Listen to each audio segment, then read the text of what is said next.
ওই রাবণের মতো তপস্যা করতে হবে, যেভাবে রাবণ তপস্যা করেছিলেন। দক্ষিণ দিশায় জঙ্গলে চলে গেলেন। রাবণ তপস্যা করার পর যখন ভগবান শিব প্রসন্ন হলেন না, দক্ষিণ দিশায় একটি জঙ্গলে চলে গেলাম। সেখানে যাওয়ার পর বিরাট এক গর্ত তৈরি করল। সেই গর্তর মধ্যে ভগবান শিবকে তপস্যা করার জন্য স্থাপন করলেন। বাড়িতে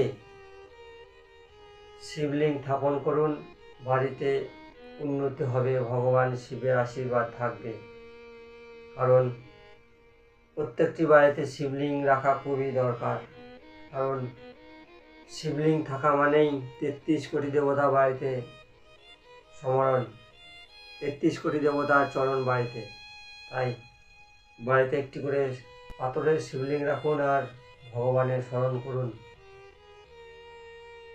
যখন ওই রাবণ চলে গেলেন জঙ্গলে, জঙ্গলে একটি গর্ত করলেন বিরাট, আর সেই গর্তর ওখানেই ভগবান শিবকে স্থাপন করলেন। আর তিনি কঠোর তপস্যা করতে লাগলেন। কি করলেন?